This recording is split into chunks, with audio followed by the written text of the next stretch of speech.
तमिलनाडु की राजनीति इस समय एक ऐसे मोड़ पर खड़ी दिखाई दे रही है जहां हर दिन नए आरोप, नए दावे और नए सियासी समीकरण सामने आ रहे हैं। और इन सब के बीच सबसे ज्यादा चर्चा में विजय की पार्टी टीवीके बनी हुई है। अब टीवीके को लेकर यह दावा किया जा रहा है कि पार्टी तेजी से विस्तार कर रही है और आने वाले समय में यह तमिलनाडु की राजनीति में एक मजबूत ताकत के रूप में उभर भी सकती है। जी हां, चर्चा है कि एआईएडीएमके के कई वरिष्ठ नेता और कार्यकर्ता पार्टी छोड़कर टीवीके में शामिल होने की तैयारी कर रहे हैं, जिसमें पूर्व मंत्री सी विजय भास्कर, एमआर विजय भास्कर और अन्य बड़े नाम भी शामिल बताए जा रहे हैं। इसी के साथ ही ये भी खबर सामने आई है कि डीएमके के पूर्व नेता एमके अलागिरी की बेटी कयाल विजय भी टीवीके का हिस्सा बन सकती है, जिससे पार्टी के प्रभाव में और बढ़ोतरी की संभावनाएं भी जताई जा रही हैं।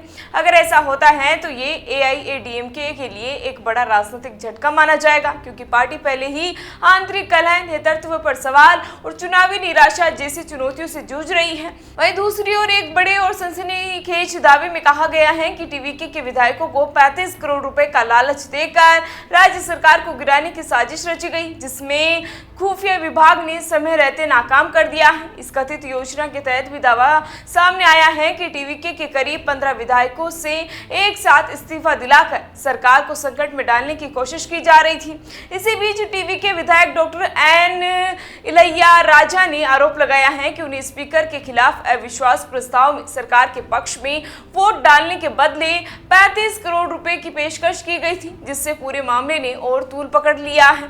हालांकि इन आरोपों की आधिकारिक पुष्टि अभी तक नहीं हुई है, लेकिन इस तरह के बयान ने राज्य की राजनीति में हलचल जरूर बढ़ा दी है। बता दें कि विधानसभा चुनाव के बाद से ही एआईएडीएमके में असंतोष की स्थिति बनी हुई है और कई नेता खुलकर पार्टी नेतृत्व के खिलाफ बयान देते भी दिखाई दे रहे हैं, जिससे पार्टी की संगठनात्मक मजबूती पर असर भी पड़ रहा है।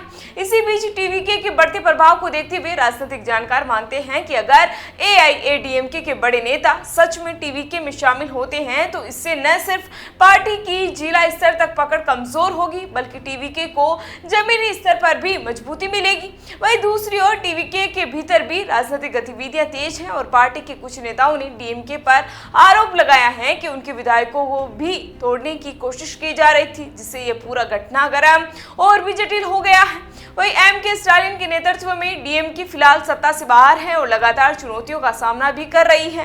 कुल मिलाकर देखा जाए तो तमिलनाडु की राजनीति इस समय बेहद अस्थिर और गतिशील दौर से गुजर रही है, जहां एक तरफ टीवीके तेजी से उभरती हुई नई शक्ति के रूप में खुद को स्थापित करने की कोशिश कर रही है, तो वहीं दूसरी ओर एआईएडीएमके जैसे पुराने और मजबूत दल अंदरूनी संकट और टूट का सामना कर रहे हैं। आने वाले समय में यह साफ हो सकता है कि क्या टीवीके वास्तव में राज्य की राजनीति में अपना कद लगातार बढ़ाएगी या ये सिर्फ मौजूदा राजनीतिक उथल-पुथल का हिस्सा बनकर रह जाएगी। लेकिन फिलहाल इतना तय है कि तमिलनाडु की सियासत में हर दिन नया मोड़ और नई कहानी देखने को मिल रही है। फिलहाल इसी तरह की राजनीतिक अपडेट के लिए बने रहिए हमारे साथ और देखते रहिए द इंडिया मूव्स। नमस्कार।